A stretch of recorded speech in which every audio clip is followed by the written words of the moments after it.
Now we will discuss about Newland's law of octaves. Dear student, 1860 में कैनिज़ेरो ने correct atomic mass of element को determine किया और उस एटॉमिक मास की बुनियाद पर न्यूलैंड ने एक न्यू लॉ पेश किया और ये वो पहला लॉ था जिसने उस वक़्त तक मौजूद तकरीबन तमाम एलिमेंट्स को क्लासिफाई किया.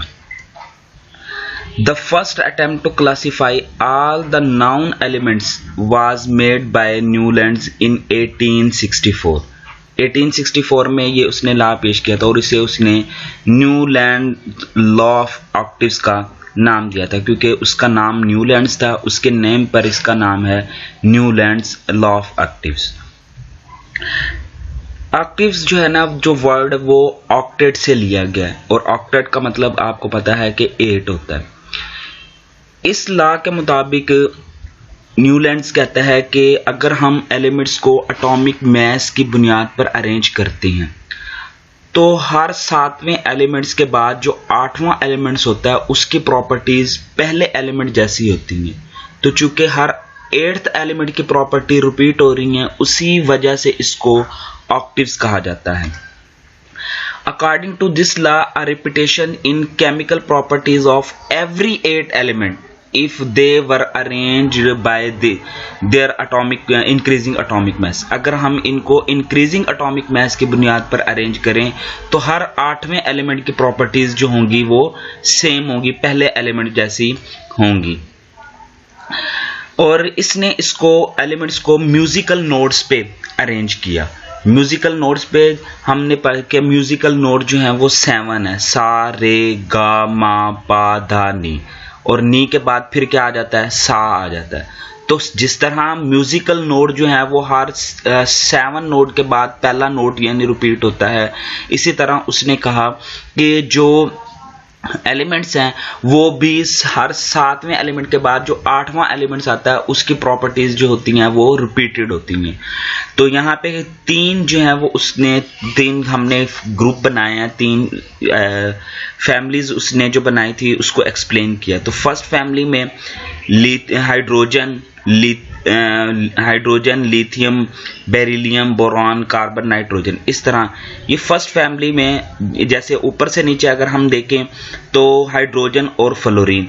तो 7वें एलिमेंट के बाद जो 8वां एलिमेंट्स आ रहा है फ्लोरीन, इसकी प्रॉपर्टीज हाइड्रोजन से मैच करती हैं. इसकी वैलेंसी भी 1 होती है, फ्लोरीन की वैलेंसी भी 1 होती है और ये भी गैस है और ये भी गैस है. ठीक है, तो इसको भी इसको डुप्लेट मुकम्मल करने के लिए 1 इलेक्ट्रॉन चाहिए, इसको भी एक्टेट मुकम्मल करने के लिए 1 इलेक्ट्रॉन चाहिए. इसी तरह इसके नीचे जो 8वां एलिमेंट क्लोरीन आया तो क्लोरीन और फ्लोरीन की प्रॉपर्टीज सेम है. इसके आखिरी शेल में भी 7 इलेक्ट्रॉन होते हैं, इसके आखिरी शेल में भी 7 इलेक्ट्रॉन, तो इनकी प्रॉपर्टीज मैच करती हैं. इसी तरह लिथियम, सोडियम और पोटाशियम एक दूसरे के नीचे आ गए हैं. तो लिथियम और सोडियम और पोटाशियम इन तीनों के आखिरी शेल में 1 इलेक्ट्रॉन होता है और ये तीनों अल्कली मेटल्स हैं. इसी तरह ये भी होगी. तो इन एलिमेंट्स को इस तरह उसने अरेंज किया. तो वो कहता है कि अगर हम एलिमेंट्स को एटॉमिक मास की बुनियाद पर अरेंज करें तो हर 8वें एलिमेंट की प्रॉपर्टीज पहले एलिमेंट जैसी होती हैं. लेकिन इस लॉ में भी कुछ डिफेक्ट्स थे.